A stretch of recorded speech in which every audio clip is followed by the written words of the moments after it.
क्यों श्री राम के चरण पड़ते ही नदी में कीड़े पड़ गए? रामायण का रहस्य। अगर आपको भारतीय संस्कृति, रामायण और पौराणिक रहस्यों में रुचि है तो इस अद्भुत कथा को अंत तक जरूर पढ़ें। इस कहानी को लाइक करें, अपने मित्रों से शेयर करें और पौराणिकता की इस यात्रा के लिए सब्सक्राइब करें, क्योंकि ऐसी कथाएं सिर्फ पढ़ने की नहीं, महसूस करने की होती हैं। एक बार एक बालक ने अपने गुरु से पूछा। गुरुदेव कहते हैं कि जब भगवान श्री राम सरयू नदी में उतरे तो जैसे ही उनके चरण पानी को छुए, उसमें कीड़े पड़ गए। यह कैसे संभव है? क्या ईश्वर के चरण अपवित्र थे? गुरु मुस्कराए। नहीं पुत्र, यह ईश्वर की लीलाओं में सबसे गूढ़ लीला थी। यह कथा केवल जल और कीड़ों की नहीं थी, यह दर्द, द्वंद्व और आत्मबोध की कहानी थी। और तब गुरु ने कथा सुनानी शुरू की। आर्यावर्त में फैल चुकी थी। अयोध्या में धर्म, न्याय और प्रेम की मिसाल कायम थी। परंतु इस वैभव के पीछे एक अधूरा प्रेम था, सीता का वियोग। सीता अब पृथ्वी में समा चुकी थीं। लक्ष्मण, राम के प्राणों से भी प्रिय, अब इस संसार में नहीं थे।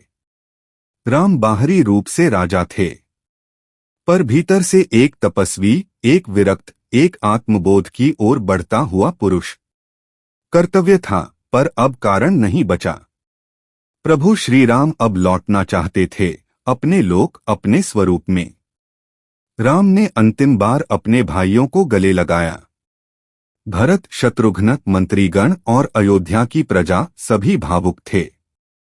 राम ने श्वेत वस्त्र धारण किए और सरयू नदी की ओर बढ़े। वे अकेले थे। पवन मंद थी, सूर्य शांत और समय जैसे ठहर गया था। जैसे ही उन्होंने नदी के तट पर अपने चरण रखे, कुछ अद्भुत घटित हुआ। सरयू का जल जो सदा निर्मल था, अब उसमें कीड़े रेंगने लगे। लोगों ने देखा, जल का रंग बदलने लगा। मछलियां मरने लगीं। एक विचित्र सी गंध फैलने लगी। प्रजा चकित थी। कैसे भगवान के चरण पड़ते ही जल अपवित्र हो सकता है? वहां उपस्थित थे महर्षि वशिष्ठ। प्रजा ने उनके चरण पकड़े। गुरुदेव, यह कौन सा चमत्कार है? प्रभु के पावन चरणों से जल क्यों अपवित्र हो गया? वशिष्ठ ने आंखें मूंदी और गहरी सांस ली। फिर कहा, यह चमत्कार नहीं है, यह आत्मपीड़ा का दाग है। श्री राम के चरण पवित्र थे, पर उनके हृदय में जो पीड़ा थी, वह अब जल बनकर बह रही है। यही जल जब उनके चरणों से मिला तो उसमें मानवता का दर्द घुल गया, और कीड़े उसी पीड़ा के प्रतीक हैं। सरयू नदी के बीच खड़े हुए राम ने हाथ जोड़कर एकांत में कहा, हे मातृ सरयू, तू साक्षी है मेरे जीवन की हर लीला की। तूने मेरा जन्म देखा, मेरा वनवास, मेरा युद्ध, परंतु आज तू देखेगी मेरा प्रायश्चित। वे आगे बोले, मैंने धर्म निभाया पर पत्नी को खोया। मैंने न्याय किया पर भाई को मृत्यु दी। मैंने राज्य संभाला पर हृदय रीता रहा। आज इन चरणों में जो जल है, वह केवल नदी नहीं, यह मेरे मन का घाव है। तभी आकाशवाणी हुई, राम, तुम विष्णु हो, पर इस जीवन में तुमने मानव बनकर जो कष्ट सहे, उसकी छाया अब भी तुम्हारे अंगों पर है। यही छाया जल को विकृत कर रही है।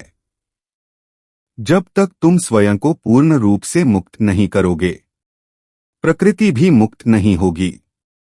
राम ने तब नेत्र बंद कर लिए और ध्यानस्थ हो गए। उनकी आंखों से अश्रु बहे, पर वे आंसू पश्चाताप के नहीं, बल्कि स्वीकृति के थे। हाँ, मैंने मानव होकर गलतियां की। हाँ, मैंने पत्नी को लोक मर्यादा में छोड़ दिया। हाँ, मैंने भाई को नियमों की वेदी पर चढ़ा दिया। परंतु अब मैं सब स्वीकारता हूं। यही मेरी मुक्ति है। तभी नदी का जल पुनः स्वच्छ होने लगा। कीड़े विलीन हो गए। जल गंगाजल से भी पावन हो गया। सरयू अब न केवल नदी थी, वह बन चुकी थी राम के अंतर की शुद्धि का प्रतीक। जैसे जैसे वे भीतर गए, उनका रूप देवमय होने लगा।